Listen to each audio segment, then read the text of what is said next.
بہت ہی افسوسناک ایک خبر ملی ہم سب کے ہر دل عزیز مولانا طارق جمیل صاحب کے صاحبزادے حادثہ پیش آیا. کیا واقعہ ہے, اس کی کوئی کیس اسٹڈی آپ نے کی ہو؟ اس بچے کے جو ٹریٹنگ فزیشین ہیں وہ میرے اسٹوڈنٹ تھے. اس بچے کو ایک بیماری تھی جس کو کہتے ہیں ڈسلیکسیا. ایک بیماری ہے جس میں ویسے تو بچہ بالکل ذہین ہوتا ہے لیکن اس کا لرننگ پروسیس بہت متاثر ہوتا ہے. ورلڈ کپ فالو کر رہے ہیں جی, کیونکہ لوگ اب یہ بھی قیاس سرائیاں کر رہے ہیں ڈاکٹر صاحب, یہ ورلڈ کپ اسکرپٹڈ ہے. ساؤتھ افریقہ کا اور انڈیا کا میچ اگر آپ نے دیکھا ہو, کوہلی کا ایج تھا, تھرڈ امپائر نے بھی اس کو ڈکلیئر کر دیا, کچھ نہیں لگا. جیسے آپ کے علم میں ہے کہ اس کے ساتھ بہت سا جوا انوالو ہوتا ہے, اس کے ساتھ بہت پیسہ انوالو ہوتا ہے کہ اس میں اس امکان کو آپ خارج نہیں کر سکتے کہ اس طرح کی کوئی بات ہوتی ہو. جو بابر اعظم پہ کرٹیسزم ہو رہی ہے اور اس کی فیملی پہ کرٹیسزم, جب میچ ہارتے ہیں گالیاں بھی دی جاتی ہیں, آپ اس پہ کیا بولیں گے؟ بدقسمتی سے پچھلے 30-40 سالوں میں ہم سب کی سوچ بڑی سطحی ہو گئی ہے. وہی جب ہم نے میچ جیتا جس میں فخر زمان نے 7 چھکے مارے, اگلے دن شہباز چھا گیا, فخر اقبال کے پہیے چلنے لگے. بچوں کے لیے کیا کیا جائے کہ سوشل میڈیا سے دور کیا جائے, انہیں سمجھایا جائے, پہلے ایجوکیٹ کیا جائے. انٹرٹینمنٹ کے لیے اگر ہم اس کو استعمال کریں گے تو نادر, میں آپ کو پوری ذمہ داری کے ساتھ سائنٹیفک بیک گراؤنڈ کی بنیاد پر کہہ رہا ہوں, اگلے 10 سالوں میں ہمارے ہاں وہ نسل پیدا ہو جائے گی. ویسٹ میں اب اس کا اظہار ہونا شروع ہو گیا ہے. بچے ڈپریشن کا شکار ہوں گے, جو انزائٹی کے مریض ہوں گے, جن کے اندر سوئسائڈل ٹینڈنسیز ہوں گی.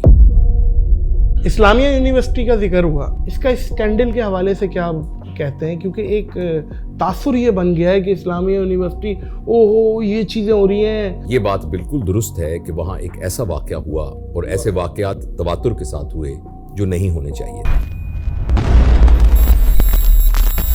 السلام علیکم معزز خواتین و حضرات, میں ہوں نادر علی.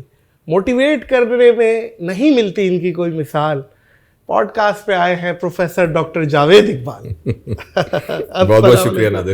کیسے سر؟ جیتے رہو. خیریت سر؟ جیتے رہو, بہت شکریہ. بہت بہت شکریہ. آپ نے اتنے کم نوٹس پہ اور آپ نے میری دعوت قبول کی, اور آپ اتنے کراچی میں تو ویسے ہی ہر بندہ نفسا نفسی میں, اور آپ بھی آگے نفسا نفسی میں ہوئے ہوئے, تو اس میں آپ نے ٹائم نکالا. میں سمجھتا ہوں بہت بہت شکریہ. Thank you. بہت مہربانی, آپ کی بہت مہربانی. اچھا ڈاکٹر صاحب, ورلڈ کپ فالو کر رہے ہیں آپ؟ جی. ورلڈ کپ میں اس ٹائم عجیب و غریب صورت حال ہوئی ہے کہ وہ ہٹے گا تو یہ آ جائے گا, یہ ہٹے گا, رن ریٹ اتنا ہو تو اتنا ہو جائے گا, پاکستان یوں جائے گا, فلاں ٹیم مر جائے تو پاکستان بڑھ جائے گا. عجیب و غریب صورت حال ہوئی ہے. تو آپ کیا کہہ رہے ہیں؟ پاکستان سیمی فائنل میں جا رہا ہے, آپ کی تحقیق کیا کہہ رہی ہے؟ دیکھیں, ایک میرے دل کی خواہش ہے, دل کی ہے, تو مجھے لگتا ہے کہ بھائی جو ضرور جانا چاہے گا اور جائے گا. اور پاکستان کی ایک ہسٹری آپ کو پتا ہے, جو ورلڈ کپ ہم نے جیتا تھا وہ 1992 میں جیتا تھا. تو آپ تو 1992 میں نیپی میں ہوں گے, تو 1992 مجھے یاد ہے رمضان میں ہوتا تھا, تو اس میں بھی بالکل یہ صورتحال تھی. نہیں کرے ڈاکٹر صاحب, یقین کیجئے کہ اس ورلڈ کپ میں یہ صورتحال تھی کہ فلاں ہارے گا فلاں جیتے گا. تو پاکستان کا میچ, بارش ہوئی تھی اور پوائنٹ ملا, جب انگلینڈ کے ساتھ پاکستان کا میچ ہوا اور انگلینڈ کی ٹیم بہت اسٹرانگ تھی, تو وہ میچ میں برابر ہو گئے تھے. اچھا, ہم پہلا میچ ویسٹ انڈیز سے کھیلے تھے, ہم ہار گئے تھے. اس میں رمیز راجا نے سینچری بنائی تھی, ہم پھر بھی ہار گئے تھے. اور اس کے بعد ہندوستان سے ہم ہار گئے تھے, جیسے کبھی بھی نہیں جیتے. لیکن درمیان میں پتہ نہیں ایسا ہوا کہ جیسے وہ کسی کو اچانک, یعنی آپ اس کو وہ شہ دیتے ہیں. Pakistani team is always unpredictable. اور نیوزی لینڈ کی ٹیم جو کبھی بھی پورے ٹورنامنٹ میں نہیں ہاری تھی, وہ پاکستان سے ہار گئی. اور اس کے بعد پھر باقی 2-3 پاکستان میچ جیتا, اور پھر آپ کے سامنے فائنل. نیوزی لینڈ اور ساؤتھ افریقہ, یہ تو 2 ٹیمیں پٹتی ہیں ہمیشہ پاکستان سے, یہ ریکارڈ. تو جو آپ نے سوال کیا ہے, اصل میں ایک بات ہم سنجیدگی سے بات کریں. ہاں جی. انفارچونیٹلی بہت ساری گیم اب دنیا میں پیسے کے گرد گھوم رہی ہیں, اور خاص طور پر کرکٹ ایک ایسی گیم ہے جس کے ساتھ بہت سا پیسہ انوالو ہے. اور جب پیسہ انوالو ہوتا ہے تو اس میں بلو دی بیلٹ بہت سے ہتھ کنڈے بھی انوالو ہو جاتے ہیں. اسی لیے ہمیں کرکٹ کے بارے میں ہر دفعہ سکینڈلز پتہ لگتے ہیں. ہمیں لگتا ہے فلاں اس وجہ سے ہارا تھا, اس میں اتنے پیسے لگ گئے تھے اتنے. اور اب مجھے یہ لگتا ہے کہ ان باتوں میں یعنی یہ غیر حقیقت نہیں ہے. یہ کیونکہ لوگ اب یہ بھی قیاس سرائیاں کر رہے ہیں ڈاکٹر صاحب کہ یہ ورلڈ کپ اسکرپٹڈ ہے اور پلانٹڈ ہے. ابھی جیسے کہ ساؤتھ افریقہ کا اور انڈیا کا میچ اگر آپ نے دیکھا ہو, کوہلی کا ایج تھا اور وہ تھرڈ امپائر نے بھی اس کو ڈکلیئر کر دیا, کچھ نہیں لگا. تو پورا ایک سوشل میڈیا پہ طوفان مچا ہوا ہے کہ یار یہ بھائی کیا ڈرامہ ہو رہا ہے, ڈائریکٹ ٹرافی دو ختم کرو نا انہیں, یہ کیا ڈرامہ ہو رہا ہے یہ سارا. تو تاثر ایسا جا رہا ہے کہ انڈیا کو ورلڈ کپ جتانے کی بہت زیادہ کوشش کی جا رہی ہے. دیکھیے میرے پاس خیر ایسا کوئی ایویڈنس تو نہیں ہے, اور ہمیں ایویڈنس کے ساتھ ہی بات کرنی چاہیے, اندازہ ہے. لیکن جو آپ نے تاثر کی بات کی ہے وہ اس بنیاد پر میں یہ کہہ سکتا ہوں, یہ تو نہیں میں کہتا کس کا کیا انٹرسٹ ہے, لیکن جیسے آپ کے علم میں ہے کہ اس کے ساتھ بہت سا جوا انوالو ہوتا ہے, اس کے ساتھ بہت پیسہ انوالو ہوتا ہے, ان کی ایڈورٹیزمنٹ کے اندر, ان کے رائٹس کے اندر اتنی کمپلیکس فائنینشیل صورتحال انوالو ہوتی ہے کہ اس میں اس امکان کو آپ خارج نہیں کر سکتے کہ اس طرح کی کوئی بات ہوتی ہو. لیکن ہم بائی دا بک جائیں اور ہم یہ سمجھیں کہ نہیں ایسا کچھ نہیں ہوتا اور کرکٹ کو انجوائے کریں. اچھا ڈاکٹر صاحب, اب پچھلے دنوں بابر اعظم کے حوالے سے بہت زیادہ کنٹروورسی, لوگ بہت زیادہ نیگیٹو بول رہے تھے کچھ لوگ, اور ان کو پرسنل اٹیک کر رہے تھے, ان کی فیملی کو پرسنل اٹیک کر رہے تھے, جس کی وجہ سے ظاہر ہے مینٹل ہیلتھ خراب ہو جاتی ہے, اس کا گیم بھی خراب ہو سکتا ہے. میں ہمیشہ ایک بات کہتا ہوں کہ ہمارا اتنا کیلیبر کب سے ہو گیا کہ ہم ورلڈ نمبر 1 کو ٹرول کر رہے ہیں, یہ ہمارا کیلیبر اتنا ہائی کب سے ہو گیا. تو مینٹل ہیلتھ پہ بتائیں کہ یہ خراب ہو جاتی ہے کہ عوام اتنا زیادہ ٹرولنگ کو انجوائے کر رہی ہے کہ لگاؤ بھائی, لتاڑو اسے, لتاڑو. سوشل میڈیا پہ ایک عجیب نیگیٹیوٹی کی وائب زیادہ ہے. میں تو اکثر بند ہی کر دیتا ہوں کہ یار بہت زیادہ ہو رہا ہے, بہت زیادہ ہو رہا ہے. اس پہ آپ لب کشائی کریں. جو بابر اعظم پہ کرٹیسزم ہو رہی ہے اور اس کی فیملی پہ کرٹیسزم, جب میچ ہارتے ہیں گالیاں بھی دی جاتی ہیں, آپ اس پہ کیا بولیں گے؟ نادر, یہ جو مسئلہ ہے نا, اس کی جڑیں بہت ڈیپ ہیں. بدقسمتی سے پچھلے 30-40 سالوں میں ہم سب کی سوچ بڑی سطحی ہو گئی ہے, اور ایک انفرادی طور پر ڈیپ تھنکنگ ہوتی ہے, اور ایک اجتماعی طور پر معاشرے کی ڈیپ تھنکنگ ہوتی ہے, اور معاشرے کی کوئی نہ کوئی فلسفی ڈیولپ ہوتی ہے. بدقسمتی سے ہمارا معاشرہ بالخصوص اس کے اندر سطحی پنا بہت زیادہ آ گیا ہے.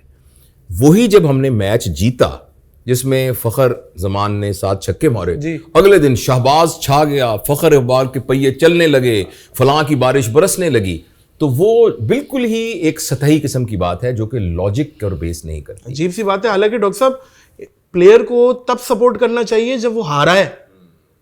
بھائی تالیاں تو دنیا ہی بجا رہی ہے, یہ کیا آپ نے کمال کیا, تب سپورٹ کرے نا جب وہ بیچارہ ہارا ہے. تو یہ ایک معاشرے کا المیہ ہے, اور اس کے پیچھے ہماری اپنی جو کریکٹر کی تربیت ہے اس کا اس کے ساتھ تعلق ہے, اور یہ کرکٹ میں نہیں, یہ باقی بھی ہر جگہ پر ایسے ہی ہوتا ہے. تو ہمیں انشاءاللہ العزیز اپنے معاشرے پر محنت کرنی چاہیے. تو اب بچوں کے لیے کیا کیا جائے, کہ سوشل میڈیا سے دور کیا جائے انہیں, یا سمجھایا جائے, پہلے ایجوکیٹ کیا جائے بیٹا ایسے ایسے ایسے, یہ کیا کیا جائے ڈاکٹر صاحب؟ آپ کے گھر میں چھری ہے نا؟ چھری ہے, چھری گھر میں ہونی چاہیے نا. بالکل ہونی چاہیے, کیونکہ اس سے آپ نے سیب کاٹنا ہے, اس سے آپ نے کھیرے کاٹنے ہیں, اس نے امرود کاٹنے ہیں. تو کیا اس چھری کو لے کے آپ, چونکہ چھری بہت اچھی ہے اور بہت کام کی ہے, تو کیا آپ اس کو ساتھ لے کے ٹوائلٹ میں تو نہیں جاتے کیونکہ وہ بہت اچھی ہے؟ آپ نماز پڑھتے وقت یہاں تو نہیں لگا لیتے اس کو کہ بھائی چھری تو بہت اچھی ہے. ہاں چھری بہت اچھی ہے جتنا اس کا استعمال ہے. سوشل میڈیا بہت اچھا ہے جتنا اس کا استعمال ہے. تو پلیز اس بات کو آپ ذہن میں رکھیے کہ یہ جس بندے نے یہ موبائل ایجاد کیا ہے ایپل کا, اس کا پچھلے 15 دن پہلے انٹرویو آیا ہے. اس نے کہا ہے کہ میں نے تو اپنے بچوں کو موبائل نہیں دیا ہوا, اور میں تو ریکمینڈ بھی نہیں کرتا کہ اسکول اور کالج کے بچوں کو موبائل دیا جائے. تو نے کہا آپ تو اس کو بناتے ہیں. تو اس نے کہا کہ میں بناتا ہوں, اس کا مطلب یہ تو نہیں ہے کہ آپ اس کے ذریعے سے اپنے اخلاق کو خراب کرنا شروع کر دیں اور اپنی نسلوں کو تباہ کرنا شروع کر دیں. ہم نے تو جس پرپز کے لیے بتایا ہے. تو انہوں نے کہا آپ نے کس پرپز کے لیے بنایا ہے؟ اس نے وہ بات کی جو پہلے سے میرے دل میں تھی, اور یہ بات بہت غور سے سننے کی ہے. اس نے کہا یہ جو ٹیکنالوجی ہے, طلسماتی ٹیکنالوجی ہے, یہ ہم نے بنائی ہے نمبر 1 کمیونیکیشن کے لیے. پہلے آپ خط لکھتے تھے, 1 ہفتے بعد خط پہنچتا تھا, اور پھر 1 ہفتے بعد جواب آتا تھا, بندہ ہی مر جاتا تھا. اب ایک بٹن دبائیے اور اپنے ابا سے بات کیجئے جو رہتے ہیں کسی اور شہر میں, اپنی بہن سے بات کیجئے وہ رہتے ہیں. تو ہم نے کہا ہم نے اس لیے بنایا ہے, یعنی کمیونیکیشن کے لیے. اور دوسرا ہم نے بنایا ہے انفارمیشن کے لیے. اب میں ڈاکٹر ہوں نا, تو ایک مریض آیا میرے پاس, تو میں دیکھا یار یہ خاتون پریگننٹ ہے, تو دوا میں لکھ رہا ہوں کہیں نقصان نہ ہو, تو میں دیکھتا ہوں یہ دوائی ان پریگننسی, وہ کہتے ہیں نہیں یہ نہیں دینی, میں اس کو کرتا ہوں. تو انفارمیشن. اسی طرح آپ نے جانا ہے لاہور میں, اور آپ چاہتے ہیں کہ وہاں کس جگہ پر فلاں ڈاکٹر کہاں ہے, کون سی یعنی جو بھی آپ تلاش کرنا چاہیں اس کو مل لیں. انہوں نے کہا ہم نے یہ موبائل صرف 2 کاموں کے لیے بنا ہے, کمیونیکیشن اینڈ انفارمیشن. اس کا جو تیسرا کام ہے وہ ہے انٹرٹینمنٹ. اور ایپل کے بنانے والے نے کہا ہے کہ انٹرٹینمنٹ کے لیے جو جگہ ہے وہ ہے پارک, وہ ہے جمنیزیم, وہ ہے آپ کی, اب میں اپنے الفاظ میں کہہ رہا ہوں, وہ آپ کی پھپھی کا گھر جہاں آپ جائیں گے اور اپنے پھپھی زاد بہنوں اور بھائیوں سے مل کے آئیں گے. پھپھی کا گھر جہاں آپ جائیں گے اور پورے خاندان کی برائیاں سنیں گے پھپھی سے, وغیرہ وغیرہ. یعنی یہ کہ آپ اپنے ریلیشنز کو کتنا اسٹرانگ کریں گے. تو بیسیکلی موبائل کا استعمال اور اسکرین کا استعمال کمیونیکیشن کے لیے اور انفارمیشن کے لیے کمال کا ٹول ہے. انٹرٹینمنٹ کے لیے اگر ہم اس کو استعمال کریں گے تو نادر, میں آپ کو پوری ذمہ داری کے ساتھ سائنٹیفک بیک گراؤنڈ کی بنیاد پر کہہ رہا ہوں, اگلے 10 سالوں میں ہمارے ہاں وہ نسل پیدا ہو جائے گی جو کہ ویسٹ میں اب اس کا اظہار ہونا شروع ہو گیا ہے, جو بچے ڈپریشن کا شکار ہوں گے, جو انزائٹی کے مریض ہوں گے, جن کے اندر سوئسائڈل ٹینڈنسیز ہوں گی. کبھی آپ نے سوچا کہ کوئی ایک بچہ بھی کبھی بور ہوتا ہو؟ بڑا بور ہوتا ہے. بڑے کا پرابلم ہے بور ہونا, کیونکہ بور وہ شخص ہوتا ہے جس کے پاس کرنے کو کوئی کام نہ ہو. جبکہ بچے کے پاس تو ارے یہ آپ کی داڑھی کو ہاتھ لگانا یہ ایک نیا کام ہے, آپ کے موبائل کو دیکھنا ایک نیا کام ہے, یہ کاغذ ایک نیا کام ہے. تو بچہ تو بور ہوتا ہی نہیں. لیکن جو بچہ مسلسل سکرین کے ساتھ گلو رہتا ہے اس کا اتنا ایڈکٹ ہو جاتا ہے کہ جتنی مقدار کا اس کو ڈوپامین چاہیے اپنے دماغ کو سکون دینے کے لیے وہ پورا نہیں ہو پاتا. تو بچوں میں یہ باتیں دیکھی گئی ہیں کہ وہ بور ہونا شروع ہو گئے ہیں, وہ ڈپریشن میں جانا شروع ہو گئے اور سوئسائڈل ٹینڈنسی. اس لیے ہمیں اس کو کہیں نہ کہیں بریک لگانا ہے. اب کرنا کیسے وہ بھی تو بتا دیں. تجویز کرنے کا بہت آسان طریقہ ہے, خود چھوڑو. نہیں, میں آپ کو عرض کرتا ہوں, اس کا بہت آسان طریقہ ہے. اچانک آپ کو پتہ لگا کہ آپ کا جو بیٹا ہے وہ چرس پینے لگ گیا ہے, تو بتائیے آپ کیا کریں گے؟ تو جو کچھ اس چرچ والے بچے سے کریں گے, ہاں سب سے پہلے تو اگر بڑا ہے تو کوٹ دیں گے پہلے تو والدین کا. لیکن پتہ لگے گا کہ جو آپ کا بیٹا چرس پی رہا ہے نا وہ چرس اپنے چچا سے لیتا ہے, تو چچا بھی چرس پیتے ہیں. تو سب سے پہلے اپنے چچا بھائی کو کہیں گے کہ بیٹا بھائی تو بڑا آدمی ہے, میری نئی نسل پہ تو رحم کر یار, یہ تو کچھ کرم کر. تو اس لیے میں یہ چاہتا ہوں اور گزارش کرنا چاہ رہا ہوں کہ جتنے ہم بڑے ہیں نا ہم اپنے اوپر کچھ پابندی لگائیں. اس پابندی کو لگانے کا میں نے ایک طریقہ نکالا ہے کہ آپ کا جو گھر کا اندر داخل ہونے والا دروازہ ہے نا, آج شام کو جا کے چھوٹی سی ٹوکری لے لیجئے اور اس کو وہاں ٹانگ دیجئے اور اعلان کر دیجئے کہ بھائی آج کے بعد میں جب گھر آؤں گا تو میرا موبائل یہاں پڑا ہے. اور میں یہ کہوں البتہ, لیکن میں اپنے بچوں کو یہ کہوں کہ البتہ میرا موبائل میری جیب میں رہے گا. آپ کو پتہ ہے نا میں ڈاکٹر ہوں تو مجھے کوئی ہسپتال سے کال آ سکتی ہے, میں اس چیز سے استثنا ہوں. میرا یہ اس کی ریزن ہے. اچھا یہ ہم اچھا پھر دوسرا یہ کریں, لو بھائی جب کھانے کے دسترخوان پر ہم بیٹھے ہیں نا تو مہربانی کر کے موبائل کوئی نہیں ہوگا نیچے. تو آہستہ آہستہ اپنے اوپر, لیکن میں اور آپ ہو سکتا ہے زبردستی کر کے اس بات کو سمجھ کے کرنا شروع کر دیں. بچوں کے لیے آپ کو کوئی آلٹرنیٹ کریٹ کرنا پڑے گا. اور 2 سال کے بچے کی ریکوائرمنٹ ایکچولی سکرین سے زیادہ یہ ہے کہ وہ تتلیاں پکڑے اور ابا اس کے پیچھے بھاگ رہا ہو. ایک واقعہ 4 دن پہلے ہوا, اللہ کرے اگر وہ جن کے ساتھ واقعہ ہوا ہے وہ یہ پوڈ کاسٹ نہ سن رہے ہوں, اور میں کوشش کروں گا کہ ان کا کوئی ایسا اشارہ بھی نہ دوں جس سے پتہ لگے کہ وہ کون ہے. ایک میاں بیوی میرے پاس آئے جو بہت مالدار ہیں. وہ اتنے مالدار ہیں کہ اگر آپ ان کو لوگ جانتے ہوں گے. ان کی ایک بیٹی تھی, صرف ایک بیٹی, 18-19 سال کی. انہوں نے, اس بچی نے آ کے, ان کا بتاؤ انکل کو کیا بات ہے؟ اس نے کہا جی کہ جس وقت میرا دل کرتا تھا تتلیاں پکڑنے کو, میرا دل کرتا تھا میں ماں کے ساتھ لوڈو کھیلوں, اس وقت ابا جو تھے وہ اپنے کاروبار میں لگے ہوئے تھے اور امی اپنے کیریئر کو بنانے کے لیے لگی ہوئی تھی. اب میری زندگی کے وہ 5 سال کہاں ہیں جو آپ نے ضائع کیے؟ تو اس لیے یہ بہت ضروری ہے کہ جو ہمارے بچے ہیں ان کے ساتھ ہم فزیکل انٹریکشن کریں, ان کو ہم ان چیزوں کے ساتھ ایکسپوجر دیں جس کا قدرت کے ساتھ تعلق ہے. تو پھر یہ انشاءاللہ اور عزیز اس کے مضر اثرات نہیں ہوں گے. بالکل, بہت اہم بات ہے, بہت اہم بات ہے.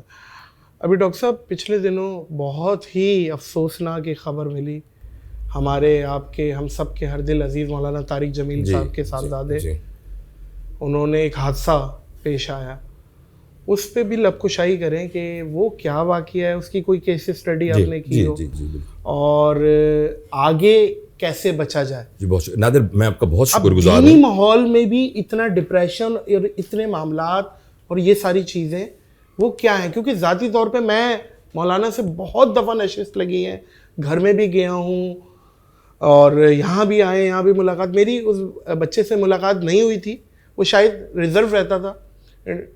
تو آپ اس پہ. جی میں عرض کرتا ہوں, بہت شکریہ آپ نے یہ سوال پوچھا ہے. اچھا اس میں یہ ہے کہ مولانا بہت بڑے دل کے آدمی ہیں, مجھے بھی ذاتی طور پر ملاقات نہیں ہوئی لیکن مجھے جانتے ہیں. نیاز مندی کا میرا تعلق ہے ان کے ساتھ، اور مجھے اس بات کا پورا یقین ہے کہ مولانا کبھی بھی اس بات کو مائنڈ نہیں کریں گے کہ جو بات میں کر رہا ہوں اس میں کوئی ان کی پرائیویسی بریچ ہو رہی ہے، اس لیے کہ اس کا خلق کو بہت فائدہ ہوگا۔ تو اس ڈسکلیمر کے ساتھ میں آپ کو یہ بتاتا ہوں کہ اس بچے کے جو ٹریٹنگ فزیشین ہیں وہ میرے اسٹوڈنٹ تھے۔ اس بچے کی ٹریٹنگ کیا مطلب؟ جو ڈاکٹر ان کا علاج کرتے تھے۔ اچھا، وہ آپ کے اسٹوڈنٹ ہیں؟ تو میں نے یہ عرض کیا کہ یہ ایک پرائیویسی ہے، اور ہمارے ایتھکس کے اندر کسی مریض کے کسی بھی ریکارڈ کو ڈکلیئر کرنا وہ ٹھیک نہیں ہے، ایتھیکلی ٹھیک نہیں۔ لیکن میں اس اعتبار پر اس مان کے اوپر کر رہا ہوں کہ مولانا کو اگر یہ بات پتہ بھی لگے گی تو وہ برا ماننے کے بجائے یہ سوچیں گے کہ اس بات سے خلق خدا کو فائدہ ہوا اور اس مرحوم کی زندگی کے جانے کی وجہ سے کئی زندگیاں بچ سکتی ہیں۔ تو اس ڈسکلیمر کے ساتھ میں آپ کو یہ بتا رہا ہوں کہ اس بچے کو ایک بیماری تھی جس کو کہتے ہیں ڈسلیکسیا ایک بیماری ہے جس میں ویسے تو بچہ بالکل ذہین ہوتا ہے لیکن اس کا لرننگ پروسیس بہت متاثر ہوتا ہے۔ وہ ڈی کو اس طرح کرنے کی بجائے ڈی کو اس طرح لکھنا شروع کر دیتا ہے۔ اس کو سمجھ میں نہیں آتا کہ پی میں ہے وہ جو گول حصہ دائیں طرف کرنا ہے یا بائیں طرف کرنا ہے، اور جو بات مجھے آپ بتا رہے ہیں تو وہ الفاظ ایک ترتیب کے ساتھ میرے ذہن میں جانے کی بجائے گڈ مڈ ہو کر جا رہے ہوتے ہیں۔ ایسے میں بچہ جو ہے لرن نہیں کر سکتا۔ اچھا، اگر تو ماں باپ کو یہ پتہ ہو کہ یہ ڈسلیکسیا ہے تو ماں باپ اس کا علاج کرائیں گے۔ اگر اس کو پتہ نہ ہو یہ ڈسلیکسیا ہے تو اس بچے کو ہم نالائق، کند ذہن، بڑے بھائی کو دیکھو کہاں ہے، دیکھو فلاں طرح کر گیا، تمہیں شرم نہیں آتی، تم پڑھتے نہیں ہو، تو اس بچے کے اندر ڈپریشن کے حالات کریٹ ہو جاتے ہیں۔ تو ڈسلیکسس بچے کو اگر شروع میں آئیڈینٹیفائی نہ کیا جائے تو لہٰذا ہمارے جو بھی دیکھ رہے ہیں سن رہے ہیں، اگر آپ کے بچوں میں سے کوئی پڑھائی میں کمزور ہے، کوئی آپ کو لگتا ہے کہ اس کو نالائق کو تو بات ہی سمجھ میں نہیں آتی، یہ تو ہر امتحان میں پیپر چھوڑ کے آ جاتا ہے، پلیز پتہ کیجئے کہیں وہ ڈسلیکسک نہ ہو۔ اگر وہ ڈسلیکسس ہے تو اس کا بالکل کوئی قصور نہیں ہے۔ جیسے کسی کا پھوڑا نکلا ہوا تو اس کا کیا قصور ہے؟ آپ ایک شخص کو کہتے ہیں تم لنگڑا کے کیوں چل رہے ہو؟ بھائی اس کی ٹانگ میں پولیو ہے، اس کو بھی پتا ہے کہ دونوں ٹانگوں سے چلنا چاہیے۔ تو اس بچے کو یہ پرابلم تھا جس کی وجہ سے وہ ڈپریشن کے انیشل فیز میں آیا، یہ بہت لیٹ ڈائگنوز ہوا، بائی دیٹ ٹائم وہ بہت ڈپریشن میں چلا گیا۔ اور جب لوگ ڈپریشن میں چلے جاتے ہیں تو صرف اس شخص کو پتا ہے جو ڈپریسڈ ہوتا ہے کہ اس کے حالات کیا ہوتے ہیں، باہر بیٹھا اس کی تکلیف کا اندازہ نہیں کر سکتا کہ وہ کیا ہے۔ تو اسی ڈپریشن میں اس بیچارے کو ایک دم ایک حالت ایسی ہوئی، اسے اندازہ نہیں تھا کہ وہ کیا کر رہا ہے۔ ظاہر ہے وہ دنیا کے اس پریشر کو برداشت نہیں کر سکا، اس کی کیپیسٹی سے زیادہ تھا یہ پریشر۔ تو یہ ہوا نادر۔ نہیں، اللہ تعالیٰ ان کی فیملی کو، خاص طور پہ مولانا طارق جمیل کو صبر دے، اور مرحومین جو مرحوم ہے اس کو جنت الفردوس میں اعلیٰ مقام دے۔ میری آپ کی دعا۔ بہت زیادہ ڈسٹربنگ واقعہ، بہت زیادہ۔ آپ اس شہر سے آئے ہیں جو کہ میرا فیوریٹ شہر ہے، بھاولپور، نوابوں کا شہر، نواب صادق۔ اچھا، ہم نے بڑی قصے سنے ہوئے ہیں ڈاکٹر صاحب، نواب صادق نے یہ کر دیا تھا، رولز رائس کو جھاڑو اور کچروں میں لگا دیا تھا، اور وہ ذرا ان کی ایگو ہرٹ ہوئی تھی۔ کیا تھا نواب صادق؟ کیا ہے بھاولپور؟ کیا ہے؟ تھوڑا سا بتائیے۔ جی بہت شکریہ۔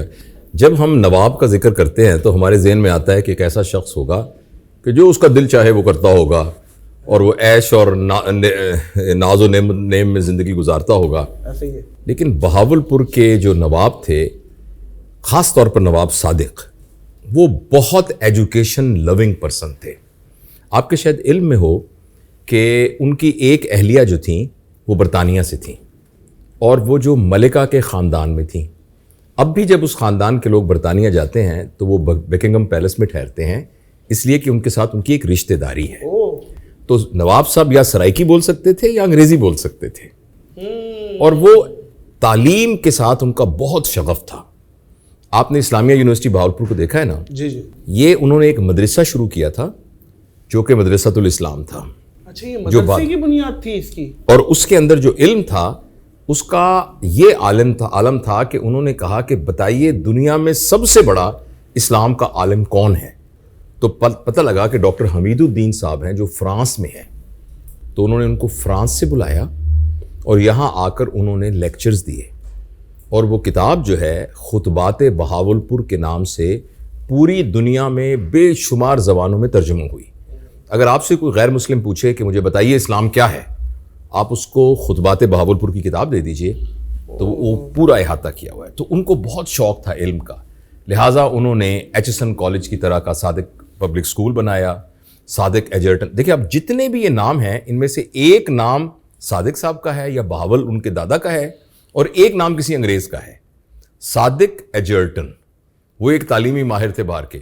جس ہاسپٹل میں کام کرتا تھا, جو کہ قائد اعظم میڈیکل کالج کا میں پرنسپل تھا, تو اس کے ہاسپٹل کا نام تھا بہاول وکٹوریا ہاسپٹل, جس کو بی وی ہاسپٹل کہتے ہیں. اور وہاں وکٹوریا ہاسپٹل بھی ہے جی, اسی وہ بہاول وکٹوریا ہاسپٹل ہے نا. جی جی جی. اور جو ملکہ وکٹوریا تھیں انہیں آنا تھا اس کے افتتاح کے لیے, تو عین موقع پر ان کو کچھ اور کام ہو گیا, تو انہوں نے جو یہاں کے وائسرائے تھے ان کو بھیجا, تو وہ ملکہ کی بہاف پر آئے اور 1906 میں اس ہسپتال کی بنیاد رکھی. اور آپ کے علم میں ہے کہ 1906 میں ہی مسلم لیگ کی بھی بنیاد رکھی گئی. جی جی جی. تو اس کے علاوہ انہوں نے تعلیم کے معاملے میں بہت سا کام کیا. آپ اندازہ لگائیے کہ بہاولپور میں اور لاہور میں یہ 2 شہر ہیں پنجاب کے جس میں زو ہے, چڑیا گھر, بالکل. اور وہ بالکل لال سوارا نہیں, لال سوارا نہیں, بہاولپور شہر کے اندر زو ہے. بہاولپور شہر, لال سوارا تو بعد کی بات ہے نا. تو ان کا علم کے معاملے میں بہت زیادہ کنٹریبیوشن, اور پولیٹیکلی ان کا احسان ہے پاکستان پر. آپ کے شاید علم میں ہوگا کہ ان کے جو والد تھے ان کا یہ خیال تھا کہ شاید بہاولپور کو ہندوستان کے ساتھ ملایا جائے, کیونکہ یہ چوائس تھی نا کہ آپ جس کے ساتھ مل سکیں. صحیح. تو وہ ملک سے باہر گئے ہوئے تھے, تو انہوں نے پیچھے سے پاکستان سے افیلیشن کا اعلان کر دیا تھا. واہ. اور جب پاکستان بنا ہے اور ریاست بہاولپور ایک الگ سے اینٹی تھی, اس وقت انہوں نے تقریباً 8 من سونا پاکستان کے خزانے میں دیا. اور یہ باتیں واقعی یہ جو ہم سنتے آ رہے ہیں, پیسوں میں بڑے سپورٹ کیا تھا پاکستان کو, تنخواہوں میں, اور 1 سال کی تنخواہ پاکستانی گورنمنٹ کی دی گئی. اور اس کے علاوہ اس کے علاوہ اور جو پی سی لاہور میں ایک گاڑی کھڑی ہے جو رولز رائس کمپنی نے واپس منگوا کے ریفربش کر کے ایز اے سووینئر تیار کی ہے, یہ قائد اعظم کی وہ گاڑی ہے جو کہ نواب نے ان کو گفٹ کی ہے. اوہ اچھا. اور نواب صاحب, اور ایک بات شاید آپ کے علم میں نہ ہو کہ نواب صاحب کی اپنی ایک پرائیویٹ فوج تھی, کیونکہ ظاہر ہے وہ ایک حکمران تھے. اس پرائیویٹ فوج اور اس پوری پرائیویٹ فوج کو بلوچ ریجمنٹ میں ضم کر دیا گیا. اچھا. اور کبھی آپ 23 مارچ کی پریڈ میں سنیں تو جو ترانہ بجتا ہے وہ ہے اے مرد مجاہد جاگ ذرا اب وقت شہادت ہے آیا. اور جب پنجاب ریجمنٹ آتی ہے تو وہ ترانہ چینج ہو جاتا ہے, اور وہ جو ترانہ ہے وہ سرائکی کے ایک گانے کی دھن بجتی ہے جو ہے کھڑی ڈینیاں سنیہا انہاں لوکاں کو. اور اس سرائکی گانے کی جو دھن ہے وہ ایک جرمن موسیقار نے بنائی ہے, اور یہ وہ تاریخ ہے. تو نواب صاحب کی جو, اور یہ جو اس میں ایڈ کریے گا ڈاکٹر صاحب, وہ رولز رائس والا واقعہ کیا تھا, کیا ایگو ہرٹ ہو گئی؟ اچھا, یہ ہر کسی نے اپنے اپنے دور کے لوگوں کے ساتھ یہ والا واقعہ جوڑا ہوا ہے, لیکن یہ ہے ایکچولی ڈاکٹر صاحب, یہ نواب صاحب کے وہی ہے کہ مسئلہ ایگو کا نہیں تھا, یہ تو بہت ہی وسیع القلب بندے تھے. صحیح. مسئلہ یہ تھا کہ جب یہ وہاں گئے رولز رائس خریدنے کے لیے تو یہ بہت سادہ کپڑوں میں تھے. تو جس طریقے سے ہیرلڈ میں آپ جائیں تو وہ دیکھتے ہیں کہ آپ نے جوتا کون سا پہنا ہوا ہے اور اس کے حساب سے آپ بات کرتے ہیں. عجیب سی تو بات. انہوں نے جب یہ کہا کہ یہ میں رولز رائس دیکھنے آیا ہوں تو انہوں نے ان کو دکھانے سے منع کر دیا. تو انہوں نے آ کے پھر رولز رائس خریدی, اور یہ شو کرنے کے لیے کہ رولز رائس کے مقابلے میں ہماری اپنی جو ایک خودی ہے اس کی ویلیو ہے, تو انہوں نے اس کے آگے جھاڑو لگا کے جو رول کرتے تھے اور اس کے لیے صفائی کے لیے چلا دیا, اور وہ پھر ان کو معذرت کرنی پڑی کمپنی کو. جی, ان کو معذرت کرنی, ان کو احساس نہیں تھا کہ وہ کس سے بات کر رہے ہیں.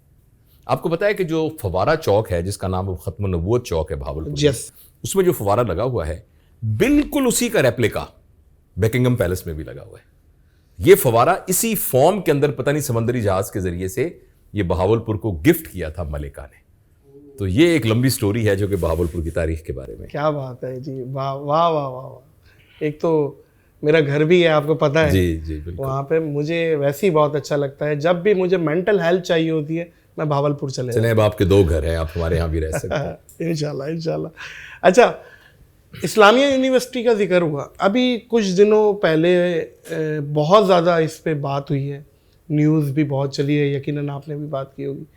اس کا اسکینڈل کے حوالے سے کیا کہتے ہیں, کیونکہ ایک تاثر یہ بن گیا ہے کہ اسلامیہ یونیورسٹی یہ چیزیں ہو رہی ہیں, گڑبڑ کچھ چل رہی ہے, بہت زیادہ سنگین گڑبڑ ہوئی ہے.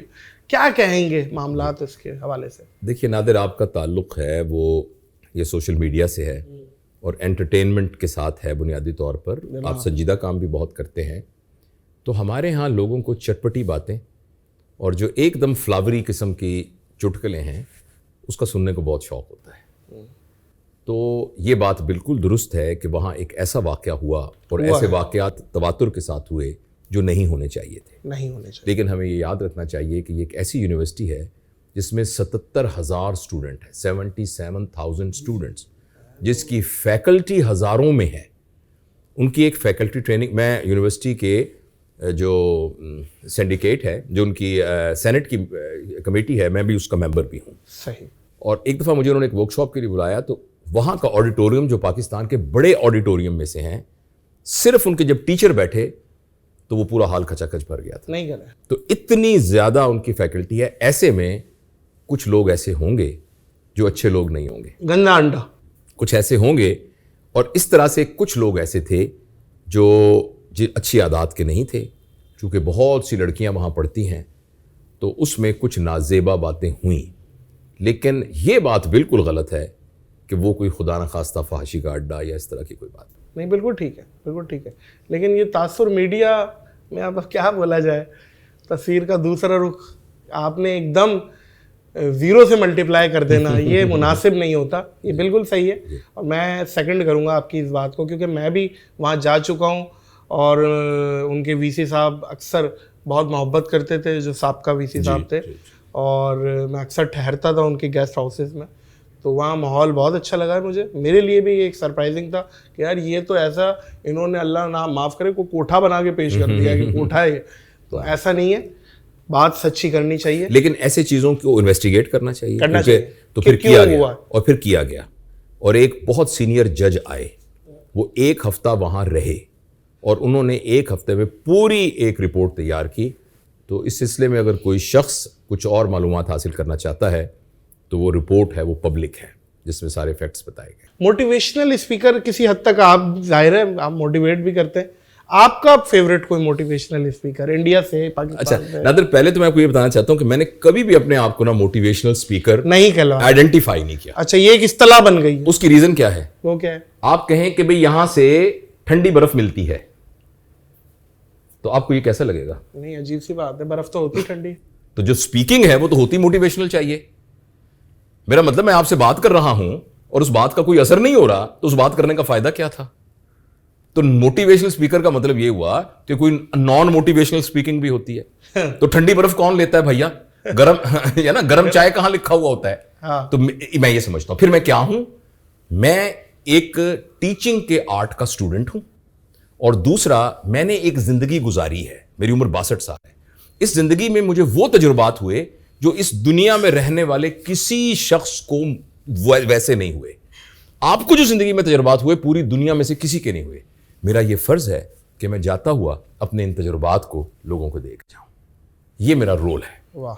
اب آپ کا سوال تھا کہ آپ کس کو سنتے ہیں. میں مختلف اوقات میں مختلف لوگوں کو سنتا ہوں. انڈیا سے بھی کچھ لوگ ہیں دنیاوی اعتبار سے, یہ وویک بندرا اور چشمے والے, وہ کیا ہے, بہت ہے. خاص طور پہ یہ جو سندیپ مہیشوری, وہ بہت بڑے آدمی ہیں.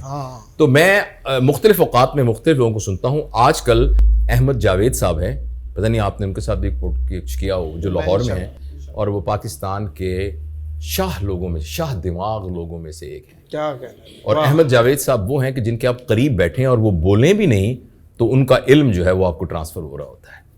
تو لیکن ان کو سننا بہت مشکل ہے, وہ بہت ہی کمپلیکس گفتگو کرتے ہیں. تو ایک احمد جاوید صاحب کو آج کل میں سن رہا ہوں, اور اس کے علاوہ نعمان علی خان کو آپ جانتے ہیں, وہ اس کے ساتھ میری پرسنل بھی ہے. تو نعمان علی خان نے بہت بڑا کام کیا ہوا ہے, جو کہ ان کی عمر کے حساب سے یقین نہیں آتا کہ اتنا بڑا انہوں نے کام کیا ہے. نعمان علی خان کو میں ریگولرلی سنتا ہوں. اور سندیپ کا بھی آپ نے, ہاں سندیپ کو بھی میں مہیشوری, بہت ریگولرلی نہیں, لیکن سندیپ مہیشوری کا جو کانسیپٹ ہے نا, وہ لائف کے بارے میں بہت ہی زبردست کانسیپٹس ہیں, اور ان کانسیپٹس کی بیس جو ہے نا وہ بڑی سائیکولوجیکل اور وہ ہے. تو مجھے خوشی ہوتی ہے دنیاوی اعتبار. اصل میں دین اور دنیا الگ الگ ہے ہی نہیں نادر. یہ جو ہم نے ایک ڈسٹنگوش کر دیا ہے نا کہ بھئی یہ دنیاوی کام ہے, یہ دینی کام ہے. ہمارا ہر کام دینی ہے. صحیح. ہمارا ہر کام. آپ نے اپنی بیگم کی تعریف کی اور بیگم کی تعریف کر کے اس کے ساتھ شرارتیں کی کوئی, ایکچولی یہ بڑا دینی کام ہے. آپ نے کسی چلا رہے اور آپ نے پیسے لے کے آنے ہیں تاکہ آپ کا بچہ جو ہے محرومی کا شکار نہ ہو, کسی کے آگے ہاتھ نہ پھیلانا پڑے, تو آپ جو کسی چلا کے پیسے لا رہے ہیں, یہ بہت بڑا دینی کام ہے. اور یہ بات پیراڈائم میں سمجھنی ضروری ہے کہ دین اور دنیا کوئی الگ چیزیں نہیں ہیں, صرف ہمیں اس کی ڈائریکشن کو چینج کرنا ہے. اور ڈائریکشن بالکل سمپل ہے. ڈائریکشن یہ ہے کہ ہمارے کام کا سارا مطمع نظر اصل میں حکم خداوندی اور طریقہ رسول ہے. بس باقی روٹی بھی کھانی ہے, پانی بھی پینا ہے, شادی بھی کرنی ہے, بچوں کی بھی شادیاں کرنی ہے, کاروبار بھی کرنا ہے, سب کچھ کرنا ہے اور اسی طرح کرنا ہے جیسے باقی سب لوگ کر رہے ہیں, لیکن ہم نے اس کے پیراڈائم کو چینج کر دینا ہے. تو بس یہ فرق ہے. یہ بہت زیادہ امپورٹنٹ سوالوں میں سے ایک ہے. غصہ آ جاتا ہے اکثر. آپ کی ایک وہ ویڈیو دیکھی تھی کہ بھائی میں غلط بات نہیں برداشت کرتا, برداشت ہی غلط بات کرنی ہے. جی یہ کیا بات ہوئی, غلط بات برداشت نہیں کرتا, غصے کو کنٹرول کرنا. جی غصہ بہت آ رہا ہے. دیکھیے میں آپ کو کوشش کروں گا مختصر وقت میں بتا سکوں, ویسے تو اس کے لیے وقت ذرا زیادہ چاہیے. ہمارے دماغ کا ایک حصہ ہے جس کو ہم فور برین کہتے ہیں. فور برین جو سامنے والا حصہ ہے, یہ وہ برین ہے جو logical thinking, critical thinking, problem solving, out of box solutions, یہ اس کا رسپانسبل ہے. اور ایک حصہ ہے جس کو ہم مڈ برین کہتے ہیں, وہ چھوٹا سا ہے, جیسے مرغی کا جو سر کے اندر جو دماغ ہوتا ہے نا, بالکل صحیح. جو مڈ برین ہے وہ کنٹرول کرتا ہے ہماری ایموشن کو, ہمارے غصے کو, ہماری نفرت کو, اور ہمارے کسی بھی جذباتی کیفیت کو, اور اس میں سیکسول سینسیشنز بھی شامل ہیں.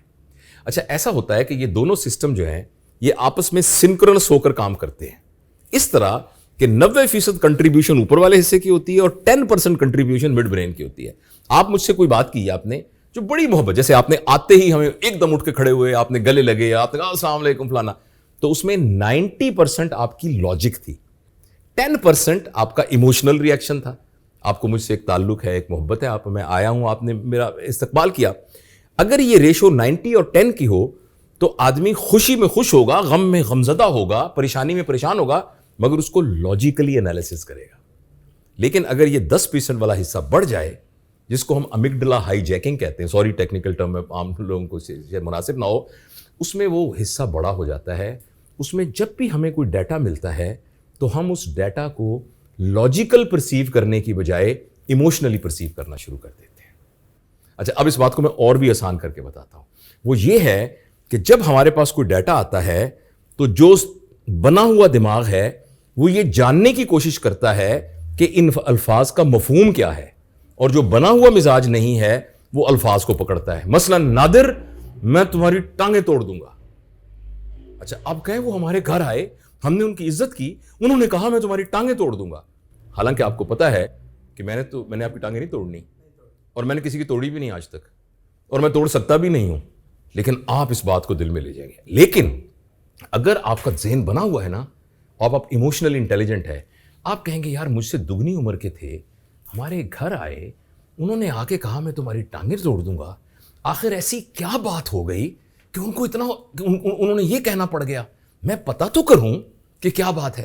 تو پہلے جواب میں جب آپ نے کہا میں تمہاری ٹانگیں توڑ دوں, آپ کہے آپ نے دیکھی نہیں میرے گھر کے باہر گارڈ, توڑ کے دکھائیں ذرا میری ٹانگیں, توڑ کے دکھائیں, آپ ہوں گے اپنے پاس. تو اگر آپ نے ایسا کیا ہے تو اس کا مطلب, اگر آپ کو غصہ آیا ہے تو اس کا مطلب ہے آپ ایموشنلی انٹیلیجنٹ نہیں ہیں. اگر آپ نے کہا کہ سر پلیز آپ مجھے بتائیے مجھ سے ایسی کون سی غلطی ہو گئی تھی کہ جس کی بنیاد پر آپ کو یہ کہنا پڑا کہ میں تمہاری ٹانگیں توڑ دوں گا, تو یہ بندہ وہ ہے جو ایموشنلی انٹیلیجنٹ ہے. تو اب لہٰذا اب اس کمپلیکس بات کو ایک سمرائز کرتے ہوئے میں یہ کہنا چاہتا ہوں, ہر وہ شخص جو الفاظ کو نہیں پکڑتا, الفاظ کے پیچھے جو بات ہے اس کو سمجھنے کی کوشش کرتا ہے, اور ہر وہ شخص جو پہلے سوچتا ہے پھر محسوس کرتا ہے, اس کو غصہ نہیں آتا. جس میں اس کی ریورس عادت ہو, اور وہ اب سوال ہے وہ ہوتا کیوں ہے, اس میں ہماری جینیٹکس شامل ہے, ہماری تربیت شامل ہے, ہمارے ماں باپ کا رویہ شامل ہے, ہمارے حالات کا رویہ شامل ہے, ہماری ریلیجس ٹیچنگ. ڈپریشن اور حالات بہت میٹر کرتے ہیں. جی مرد کا تعلق پیسے سے بہت زیادہ ہے. بھائی جیب میں پیسے نہیں ہے, سیریس بیٹھا ہوا, جوتی کتنے اے پہیے تو دانت تو صحیح ٹھا چماٹ لگا دیا. اب بات یہ ہے کیوں اس کی جیب کا معاملہ جو ہے, آئی ڈونٹ نو کہ آپ سیکنڈ کریں یا نہیں کریں کہ بھائی مرد حضرات کا تعلق جیب سے, اب جیب پہ پیسے بلا وجہ اثر ہے. تو یہ پیسے کا کہیں تعلق ہے اس چیز؟ دیکھیے اس کا تعلق ذہن کے بنے ہونے سے ہے نادر.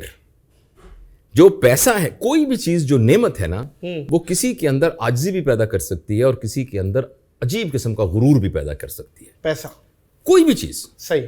حتیٰ کہ نماز. ہمارے ایک بزرگ نے یہ کہا کہ جس شخص کا ذہن نہیں بنا ہوا, جس کے اندر اس کے اندر کیپیسٹی پیدا نہیں ہوئی, اس کی نماز اس کے دل میں باقی بے نمازیوں کی نفرت پیدا کرے گی. اس کو باقی سب لوگ جہنم کا ایندھن نظر آئیں گے.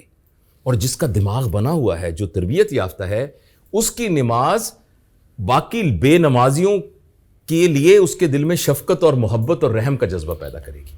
تو اس لیے چاہے پیسہ ہو, چاہے عہدہ ہو, چاہے فیم ہو, چاہے ڈگری ہو, چاہے کچھ بھی ہو, اس کے لیے بہت ضروری چیز یہ ہے کہ انسان کا دماغ کتنا تربیت یافتہ ہے.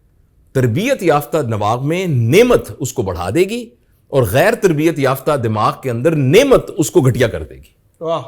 تو اس لیے ہمیں نہ پیسے کا ہونا بہت انسان کو بڑا کرتا ہے, نہ ہونا چھوٹا کرتا ہے.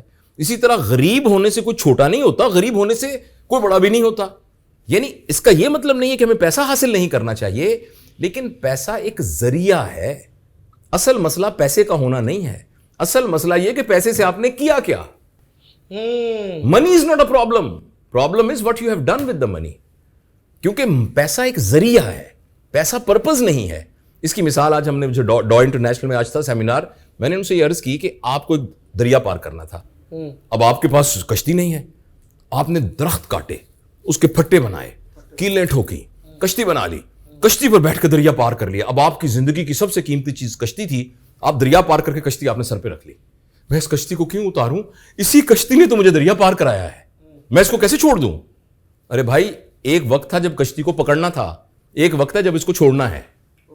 اسی طریقے سے میں پیسہ حاصل کرتا ہوں کیونکہ اس سے میں اور پیسہ حاصل کر کے پھر اور پیسہ حاصل کروں, جس کے ذریعے اور پیسہ حاصل کر کے اور کیلکولیٹر بنے ہوئے. تو یہ تو احمقانہ بات ہے. پیسہ لے کے کرنا کیا ہے, جو کرنا ہے وہ اصل چیز ہے.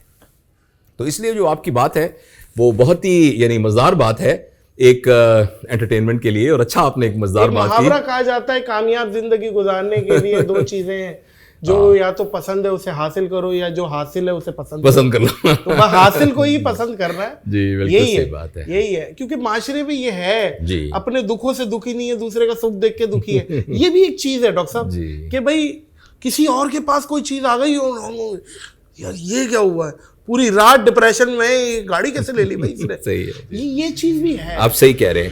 دیکھیے بات یہ ہے کہ ہم انسان کے اندر مقابلہ کرنا جو ہے نا وہ انسان کی فطرت ہے. اب آپ کا یہ ٹاور ہے, میرا یہ ٹاور ہے, میرا آپ سے مقابلہ ہے. صحیح ہے. اچھا, اب اس کے دو طریقے ہیں. ایک طریقہ تو یہ ہے کہ میں اپنے ٹاور کو اوپر کر لوں.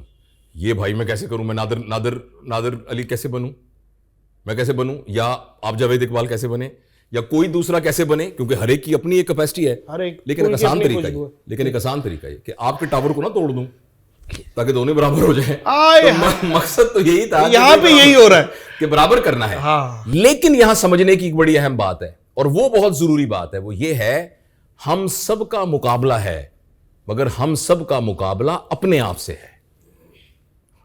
جاوید اقبال کا مقابلہ یہ ہے کہ 2018 میں جو جاوید اقبال تھا 2023 میں وہ بہتر ہونا چاہیے. اور بڑے بزرگوں کی اگر آپ بات سنیں تو جو سوار کے دن جاوید اقبال تھا, منگل والے دن اس سے بہتر جاوید اقبال ہونا چاہیے. ہم سب کا مقابلہ ہے, مگر ہم اپنے اپنے ٹریک میں بھاگ رہے ہیں, ہمارا دوسرے کے ٹریک کے ساتھ کوئی مقابلہ اپنے سے ہی ہے, اپنے آپ کو بہتر کرنا ہے. اچھا ڈاکٹر صاحب, یہ بھی ایڈ کر دیجئے, طلاق کی شرح جو بڑھ رہی ہے اور بہت زیادہ ڈائیورسز کے کیس آ رہے ہیں, برداشت نہیں ہو رہے, لو میرج ہے, خود شادی کی ہے, خود ہی طلاق لے لی ہے, یہ کیا معاملات ہیں؟ دیکھیے اس سلسلے میں اپنا کانسیپٹ آپ کے ساتھ شیئر کرنا چاہتا ہوں. وہ یہ میں عرض کرنا چاہتا ہوں کہ جب ہماری بچیاں جن کی ہم شادی کرتے ہیں, ہمیں ان کو تربیت میں یہ کہنا چاہیے کہ بیٹا تمہیں برداشت کرنا ہے, تمہاری گھر میں سانس ہوں گی, وہ بعض کا تمہیں کوئی سخت بات کہیں گی, اس کو برداشت کیجیے. یہ کانسیپٹ ٹھیک ہے کہ بیٹا ڈولی جا رہی ہے, جنازہ ہی آئے باہر, میں اس بات میں عرض کرتا ہوں اس بات کو بھی. اور اس طرح تمہارے گھر میں نندے وغیرہ ہوں گی, ان کو برداشت کی, خوش اخلاق رہنا, خدمت کرنا, یہ سب کچھ سکھانا چاہیے. لیکن ہمیں اپنی بچیوں کو امپاور کرنا چاہیے کہ جب ایک حد کراس ہو گئی ہے تو پھر تم نے جہاں ڈولی گئی وہ جنازے والی بات کو پورا نہیں کرنا. اور میرے خیال میں وہ حد 3 ہے. اگر آپ کا خامد آپ کو فزیکلی مارتا ہے، دس از اے لمٹ. فزیکلی. نمبر 2، آپ کے گھر میں حرام رزق آ رہا ہے اور آپ کے بچوں کے منہ میں حرام رزق جا رہا ہے. نمبر 3، آپ کا ہسبینڈ آپ کے علاوہ کچھ اور عورتوں کے اندر انٹرسٹڈ ہے. تو میں اپنی بیٹی کو یہ کہوں گا کہ بیٹا اگر ان تینوں میں سے کوئی بات ہوئی ہے تو اپنے خامد کو یہ الٹیمیٹم دو کہ میں آپ کے ساتھ نہیں رہ سکتی. مجھے اللہ تعالیٰ نے ایک زندگی دی ہے، میں اس زندگی میں اپنے آپ کو اور اپنی قبر کو خراب نہیں کر سکتی. یا تو آپ اس کو ٹھیک کر لیجئے، ٹھیک کر لیجیے. ورنہ خدا حافظ. مگر خدا حافظ کرنے کی استطاعت ہماری بچیوں کو اس لیے نہیں ہوتی کہ ہم نے اللہ تعالیٰ کے 2 حکم توڑے ہوتے ہیں. پہلا حکم یہ ہے کہ ہم نے وراثت میں ان کو حصہ نہیں دیا ہوتا، اور دوسرا ہم نے یہ کیا ہوتا ہے کہ ہم نے انہیں کمانے کا پوٹینشل نہیں کریٹ کیا ہوتا. دبا کے رکھا. اگر ہماری بچی آج اس کا خامد اس کو سے جدا ہو جائے، اس کو کہ میں جاؤں کہاں؟ ابا امی فوت ہو گئے ہیں، بھاوجیں اور وہ مجھے سنبھالیں گے نہیں، تو میں کیا کروں؟ لیکن اگر آپ نے اس کو کمانے کا پوٹینشل کریٹ کیا ہوا ہے اور جائیداد میں سے اس کو حصہ دیا ہوا ہے، تو اس کے پاس یہ پاور ہے کہ وہ ایک فضول گدھے آدمی کے ساتھ زندگی نہیں گزار سکتی.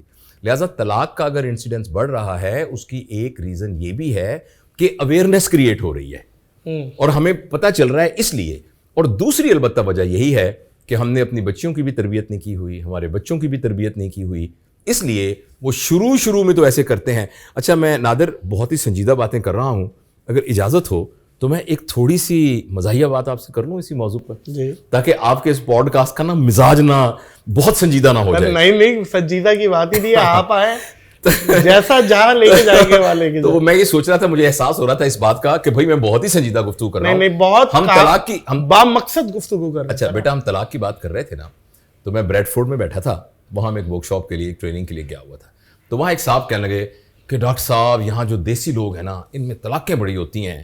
تو ایک لڑکا تھا، اس کی بڑے چاؤ سے ہم نے شادی کی، تو اس کی 2 ہفتے بعد طلاق ہو گئی. تو ڈاکٹر صاحب اس کے بارے میں کچھ بات کریں. اچھا میں کچھ بولنے لگا تو ایک بزرگ آگے سے ایسے آئے پنجابی میں، وہ کہنے لگا چھڈ چودھری تو کی گلاں کردا پیا ہے، میں تینوں دسدا ہے. ڈاکٹر صاحب میری گل سنو، اتنے لوگوں کو پیسہ بہت ہے، پنجابی بولتا نا، لوگ سمجھ رہے ہیں، یہاں پیسہ بہت ہے لوگوں کے پاس. تو یہاں ایک بارات ہوتی ہے کہ دولہا اور دلہن کو ہیلی کاپٹر لے کر آتا ہے، جیسے بگی آتی ہے نا یا اس پہ اونٹ پہ، تو یہاں وہ ہیلی کاپٹر ہائر کرتے ہیں. تو پنڈال کے اندر وہ ہیلی کاپٹر کی جگہ ہوتی ہے. تو ہم ایک شادی میں گئے تو وہاں ہیلی کاپٹر آیا، تو ہیلی کاپٹر میں دلہا اور دلہن ہاتھ پکڑ کے ہیلی کاپٹر میں بیٹھ گئے، آگے پائلٹ بیٹھا ہوا تھا. تو ہیلی کاپٹر اوپر گیا، سب نے تالیاں بجائیں، یہاں سے وہ جو تھے وہ شروع ہو گئی آتش بازی. اور یہ کہتے ہیں ان کا پروگرام تھا 15 منٹ بعد نیچے آنے کا. تو 15 سے 20 منٹ ہو گئے، 25 منٹ ہو گئے، 30 منٹ. وہ بڑے پریشان ہوئے کہ پتہ نہیں کیا ہوا. 30 منٹ کے بعد جب ہیلی کاپٹر نیچے نظر آیا، ان کی جان میں جان آئی. جو ہی وہ نیچے آیا تو دولہا نے ایسے پکڑ کے اپنا پھولوں والا ہار کیا اور اس کے منہ پہ مار کے کہنے لگا، یو بچ I can not live with you. یعنی 25 منٹ کی زندگی میں انہوں نے فیصلہ کر لیا کہ ہم ایک دوسرے کو طلاق دیتے ہیں. ہوا کیا تھا وہاں پہ؟ یہ مجھے کیا پتا، میں پائلٹ تھوڑی تھا. کوئی نہ کوئی گڑبڑ تو ہوئی ہے. تو میرا کہنے کا مطلب یہ ہے کہ ہمارے ہاں آپ نے کہا نا طلاق کی سزا بڑھ گئی ہے، ہمارا سطحی پناہ اس درجے کا ہو گیا ہے کہ دیکھیں دولہا دلہن تو آپس میں اچھی باتیں کرتے ہوں گے، تو اس 25 منٹ میں ہی وہ دونوں ایک دوسرے کے خلاف ہو گئے. تو اس نے کہا یو بچ I can not live with you. تو یہ حالات ہیں. صحیح ہے ڈاکٹر صاحب. آج جاتے جاتے ایک آخری سوال نوجوانوں کے لیے. ملک سے بھاگنے کی کوشش ہو رہی ہے، بھاگنے سے مراد اچھے فیوچر کے لیے، کوئی روزگار کے لیے. یار کوئی سعودیہ میں کام سیٹنگ بن سکتی ہے، دبئی میں کوئی ہے، کوئی کینیڈا وینیڈا تو خیر اوقات سے باہر ہے، امریکہ. ہر بندہ یہ سوچ رہا ہے یار ملک سے باہر نکلوں گا تو میرا فیوچر ہو جائے گا. تو آپ کو کیا لگتا ہے کہ نوجوان نسل کو کیا مشورہ دیں گے کہ ملک سے باہر ہی جا کے اپنا فیوچر بنائے، یہاں پہ کیا؟ دیکھیے اس سلسلے میں نا میں بہت ہی تشدد پسند، بہت ہی انتہا پسند ہوں. میں آپ سے عرض کرتا ہوں، آپ ہمارے عقل کل ہیں. میں آپ سے عرض کرتا ہوں کہ اگر کوئی شخص یہ سمجھتا ہے کہ پاکستان کے حالات خراب ہیں، اور جو کہ ہر شخص سمجھتا ہے، جو کہ ہر شخص. لیاری میں ایک پروگرام ہوا ابھی، اس میں ایسی خواتین بھی بیٹھی تھیں جو 2 بلبوں والے گھر کا بجلی کا بل نہیں دے سکتی تھی. ان سے میں نے پوچھا آپ کے خیال میں پاکستان کے حالات خراب ہیں؟ سب نے کہا خراب ہے. پھر فیلکن فیصل میں ایک ہوا جہاں شاید ایک ہر گھر کے باہر لیکسس کھڑی تھی. ان سے میں نے پوچھا پاکستان کے حالات کیسے ہیں؟ کہتے ہیں جی پاکستان کے حالات خراب ہیں. اچھا یہ 2 کیٹیگری آ گئی. تو اگر ہم یہ سمجھتے ہیں کہ اگر نوجوان یہ سمجھتا ہے کہ پاکستان کا حالات خراب ہیں، اور وہ یہ بھی سمجھتا ہے کہ پاکستان کبھی ٹھیک نہیں ہوگا، تو میرا مشورہ ہوگا کہ آپ کو اللہ نے ایک زندگی دی ہے, آپ اپنی زندگی کو کیوں خوار کرتے ہیں, اب ملک چھوڑ کے چلے جائیے. لیکن اگر آپ یہ سمجھتے ہیں کہ پاکستان کے حالات خراب ہیں اور پاکستان کے حالات ٹھیک ہو سکتے ہیں, تو پھر میں آپ سے یہ گزارش کروں گا کہ آپ کی ایک اماں ہیں جو خود گیلے میں سوتی تھیں اور آپ کو سوکھے بستر پہ سلاتی تھیں, اور جب آپ روتے تھے تو ساری ساری رات آپ کو لے کے ٹہلتی تھیں. اس اماں کو الٹیاں لگی ہوئی ہیں اور اس کا پیشاب پخانہ اب اندر نکل آتا ہے. چونکہ آپ کو پیشاب پخانے سے بو آتی ہے, تو آپ اگر آپ کو بو آتی ہے تو اپنی اماں کو چھوڑ کے آپ کہیں اور چلے جائیے. کوئی محلے والا اماں کو سنبھال لے گا, نہیں سنبھالے گا تو اس کو اللہ سنبھال لے گا. لیکن اگر آپ کا یہ خیال ہے کہ اس اماں کے اس وقت میں مجھے اس کے ساتھ ہونا چاہیے, تو پھر آپ پاکستان سے بچ جائیے. میں پاکستان سے جانے سے کسی نوجوان کو نہیں روک رہا, کیونکہ اس کی اپنی ایک زندگی ہے. آپ چاہتے ہیں کہ میں کیوں تنگ یہاں کوئی لائن نہیں لگاتا, یہاں یعنی ہمیں کوئی سفارش کے بغیر کام نہیں ہوتا, رشوت کے بغیر کام نہیں ہوتا, تو بالکل صحیح, آپ چلے جائیے, آپ صحیح کہہ رہے ہیں. لیکن انسان کی زندگی حیوانی سطح کی زندگی سے اوپر کی زندگی ہے. حیوان نے صرف اپنے بارے میں سوچنا ہے کہ بھئی میں پروٹیکشن میں چلا جاؤں, لیکن انسان نے لارجر دین لائف کو ہی کام کرنا ہے. ہمارا انسان ہونے کا مطلب یہ ہے کہ جاوید اقبال جو کام کر رہا ہو اس کا فائدہ اٹھانے والے جاوید اقبال کے علاوہ بھی کوئی اور ہو, نادر علی جو کام کر رہے ہوں ان کے علاوہ ان کے اٹھانے والا اور ہم سب کے یہ ہے. تو اس لیے نوجوانوں سے میں سنجیدگی سے یہ کہتا ہوں, بیٹا اگر کڑ کر رہنا ہے تو یہاں سے فوراً چلو, اور ہم تمہیں برا بھی نہیں کہیں گے, وہاں جا کے پیسے ویسے بھیجتے رہنا پاکستان کے لیے, فورن ایکسچینج آتا رہے گا. لیکن اگر تم لارجر دین لائف کام کرنا چاہتے ہو تو اللہ تعالیٰ نے تمہیں بدر کے شہداء کے لیول کی قربانی دینے کا, جو بدر کے شہداء تھے انہوں نے اسلام کی کوئی گلوری نہیں دیکھی. بدر کے شہداء نے دیکھا ان کی بیٹیوں کو کچھ چیر دیا گیا, کوئی خزانہ نہیں, کوئی مال غنیمت نہیں, کچھ نہیں. اچھا آپ کے خیال میں ان کو عقل نہیں تھی اور وہ وہاں جا کے اپنے آپ کو انہوں نے مار دیا اور شہید ہو گئے؟ لیکن کوئی بدر کے شہداء کا مقابلہ نہیں کر سکتا اس قربانی کا. سابقون الاولون. تو میں تو ذاتی طور پہ نادر بیٹا یہ سمجھتا ہوں کہ میں پکے یقین سے کہتا ہوں پاکستان ٹھیک ہو جائے گا, پاکستان ٹھیک ہو جائے گا, اور اس کا سائنٹیفک ایویڈنس ہے. اب ٹائم کم ہے, ورنہ میں آپ کو 1 2 3 4 5 6 7 8 ریزنز بتا سکتا ہوں کہ پاکستان کو ٹھیک ہونے کے علاوہ کوئی چوائس ہی نہیں ہے ہمارے پاس. اور ہمیں کیوں لگتا ہے کہ ٹھیک نہیں ہوگا؟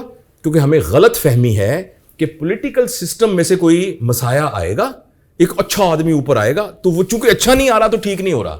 ہمیں یہ بات بالکل نہیں معلوم کہ کوئی بھی پولیٹیکل سسٹم کسی طور پر بھی بہتری کا ذمہ دار نہیں بنتا جب تک کہ نیچے سے سوشل چینج نہ آئے. اس سوشل چینج لانے کے لیے ہمارے ذہین لوگوں کو یہاں رکنا چاہیے. بدقسمتی یہ ہے کہ جو لوگ جاتے ہیں وہ لوگ ہیں جو یہاں کے ذہین ہوتے ہیں, تو یہاں پھر اگین ہم پھر ایک کنگال کر رہے ہیں. تو یہ بات ہے. کیا بات ہے ڈاکٹر صاحب, یہ نشست چھوٹی ہے. بہت بہت شکریہ. یہ podcast with due respect آپ کی اجازت سے پوز کروں گا میں, اس کو ہم ریزیوم کریں گے پھر انشاءاللہ بشرط زندگی انشاءاللہ. اور کیونکہ آپ خود ایک یونیورسٹی ہیں اور آپ خود ایک تحریک ہیں, بہت اچھا لگتا ہے. آپ بولتے ہیں سچے لگتے ہیں, آپ بولتے ہوئے سچے لگتے ہیں الحمدللہ, کیونکہ آپ سچ بول رہے ہیں. بہت الحمدللہ. بہت شکریہ بیٹا, جیتے رہو. اور مزہ آتا ہے. بہت بہت شکریہ ڈاکٹر صاحب. بہت شکریہ, تھینک یو. معزز خواتین و حضرات, جیسے کہ میں نے کہا کہ پاز کرنی ہے, تو کیونکہ ڈاکٹر صاحب مصروف ہیں, مغرور نہیں ہے. میں مصروفیت اور مغروریت کا فرق سمجھتا ہوں. تو ڈاکٹر صاحب کی مصروفیت کو ہم آزادی دیں گے, مصروف رہیں. اور ایک بات یہاں پہ بولوں گا جو پاکستان کے لیے بولی تھی کہ 1947 میں ہمیں پاکستان کی ضرورت تھی, آج پاکستان کو ہماری ضرورت ہے. تو کنٹریبیوٹ کریں, جہاں پہ بھی کنٹریبیوٹ کر سکتے ہیں کریں. پاکستان کو اس ٹائم آپ کی ضرورت ہے. بہت بہت شکریہ. اس یقین, اس اپنے پن کے ساتھ, اس دعاؤں کے ساتھ کہ اپنا اور دوسروں کا بہت خیال رکھیے گا. مجھے اور ڈاکٹر جاوید اقبال کو دیجیے اجازت. اللہ حافظ. شکریہ. اللہ حافظ.